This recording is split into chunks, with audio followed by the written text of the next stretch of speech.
How to identify Mar-a-Lago face from a very close vantage point.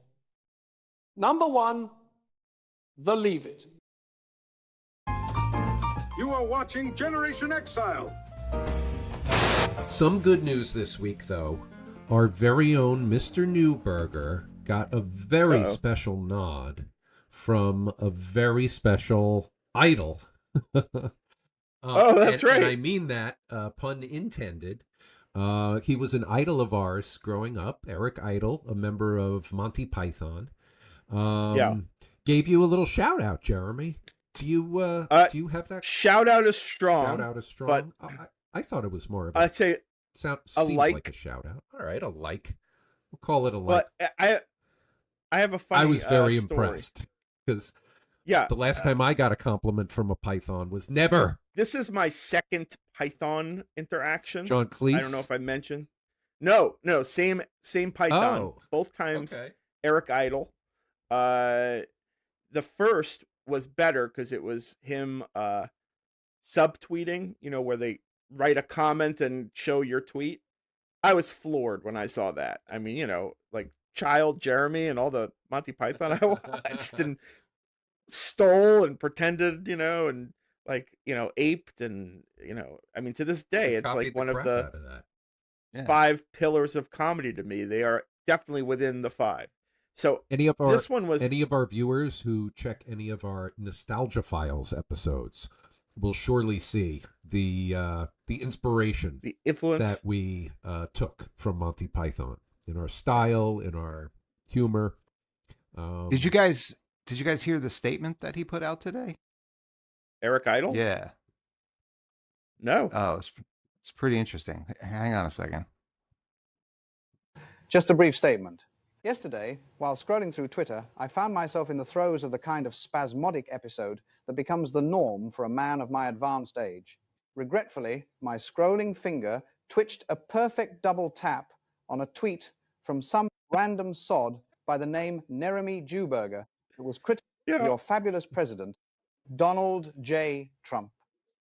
Shortly after, I was deported to Liberia, a punishment I would totally agree with if I'd meant to like the tweet. Though my fingers may have twitched their way into illegal speech, I want to assure the American public that I am indeed a law-abiding patriot who loves America. I am happy to kneel in fealty to her great leader and would like to publicly disavow Mr. Newberger and his so-called AI funnies. Thank you. Bravo. God bless America, and for the love of Christ, get me the fuck out of this shithole country. Dude, you're not going to believe what I'm going to tell you. All right, so first off, that was brilliant. That is amazing. I'm sharing. This is Eric Idle's from. I had this tweet, by the way, has gone viral. It was my reaction to the news of the. I love the Donald Trump. I love the bookends of the likes. It's Eric Idle and this random grandma lady. Right. All right, so of course, this is the second time that Monty Python's Eric Idle has interacted with me on Twitter, and he is one of my idols. No stupid pun intended. So I immediately screen grabbed it and showed it to you guys, my high school buddies who also love Monty Python. Were there in my formative years when I'd probably discovered Monty Python, and then 10 minutes later, he unliked the tweet. No. I bet he got scared. That's why he released that statement. That statement couldn't have been truer. No, I spent like a good 20 minutes wait, this can't be real. Wait, who goes and unlikes a tweet? Once you like it, you move on. Is he thinking about it? That's even but that's even better than liking it, because that meant he liked it and then he thought about you for 20 minutes. Yes, negatively. Doesn't matter. Any attention is good attention. I have to now tell you the preamble story. I don't know if I've ever told you this before, but sometimes I'll comment on a Python's string. Everyone who loves them is sort of saying, oh, this or that. I never try to do anything funny because I don't want to be shadow funny under him, which is just going to be unfunny. Right. So if anything, I'm fanboying. So I think at some point I asked, hey, when's the the Ruddles coming out on, one of the platforms like Hulu, or because it's not on one of the platforms. And one of his fans immediately corrected my misspelling of the Ruddles. And then Eric Idle said something like, how about you pay the $8 and buy the DVD or something like that. So like I got like dissed by my idol, Eric Idle. That was the first interaction. I meant to say there's been 3. Right. So then I was despondent, like, oh my God, the one interaction I will ever have with Monty Python was him calling me like a cheap Jew and just order his DVD, which I would gladly. So that was the first interaction. The second was a subtweet, which I didn't, when you like tweet at them, that's like a way to get retweeted or responded to or interact. I didn't solicit him for it. That was him like finding something I wrote on the internet and then choosing to post it. Right. So that one was special and I felt redemption. But now, flash forward to yesterday, he liked my tweet and then unliked my tweet. We liked your tweet. It's like, that's that cheap dude who wouldn't buy the Ruddles DVD. Right. That's what was going through my mind. Like, does he have a list? I don't know. By the way, I think I like watched the Ruddles with you, Dave. Yeah. That may have been the first time I ever saw it. It was one of our favorites, I still love that movie. Yeah. I haven't seen it because it's not on the fucking platform. You know what? I will steal it off the torrents for you. All right, good. I mean, maybe I need to choose John Cleese in the divorce. No. Think those John two Cleese. They hate each other. John Cleese is the upper class twit of the year now. He's such a wanker.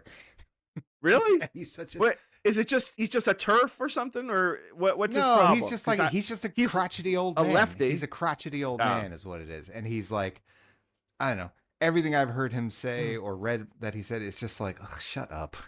You've just gotten really like Eric Idle still seems fun, Yeah. I mean, I think in retrospect, Eric Idle was like hanging with George Harrison. Right. Was like with the Saturday Night Live crowd. John Cleese kind of did his own stuffy thing, throughout life. Yeah. So I tend to agree John... with Dave's assessment because I think John Cleese has gotten increasingly not funny and crusty, and I don't know if it was like some political rhetoric I was hearing him go off on, or something he seemed like just not really with joy in his heart. No, right. He's just like here. He just the hates problem is he just hates that kids like are sensitive now too. Oh, so it's like the woke thing. Yeah, he's like anti-woke. Part of that. It's Yeah, more than that, but that's part of it. No, he definitely comes off as very anti-woke, and it seems dangerously close to MAGAism. He's not, though. He is like an anti-Trump person. I agree. Here's the thing. I think we were talking about Michael Jackson last week. Yeah. Right? And some people just sort of, you give him a pass because he's a brilliant musician, and he created a whole stop. I give John Cleese a pass. Right. It's a much easier pass because he didn't fuck little kids. Oh. But the guy is like maybe the most brilliant comedian I've ever seen. I still love John Cleese. I'm not. Yeah, I'm just saying. Like Faulty fucking Towers. I'm just saying, if Monty Python wasn't enough. By the way, I don't know if you know, Sybil Faulty recently passed away. Prunella Scales. Recently passed away at the age of 94, I believe. That was a super fun show that very few people know about. Yeah. If you like John Cleese and Monty Python, you may want to check out Faulty Towers on, I don't know, where do you have to go to BritBox to find that? I'll steal it off the torrents for you. Just let me know. They're remaking it. No, well, see, that's the thing. That was part of the thing is like he said he was going to remake it. And in my head, I'm like, oh, it's just going to be Basil Fawlty, like annoyed with Gen Z, wokeism and topical. Whatever. Yeah, it's just gonna be bad. And I want to say too, when I said you shouldn't take John Cleese in the divorce, I just meant John Cleese now. Yeah, no, you're not saying disavow his comedic legacy. I get you. Yeah. Right. I get you. Yeah, I was sad. I was too. sad to see. He's like impossibly I was sad to funny. see them fighting. Yeah. I was sad to see Eric Idle and John Cleese like hating each other publicly. I know. That was like embarrassing. Like, no, boys, this better be a bit. This better be a bit. This would have been the Beatles. Terry Jones. This would have been the Beatles if George Harrison had lived this long. He would have. Yeah, just would have probably had beef with all of them. Twitter feuds. Yeah, he was a sensitive boy.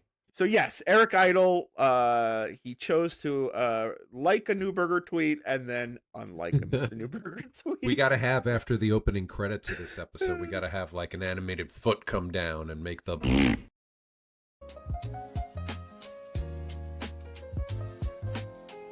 You are watching Generation Exile. Really hate that sad loser, Mr. Newberger. Who, me?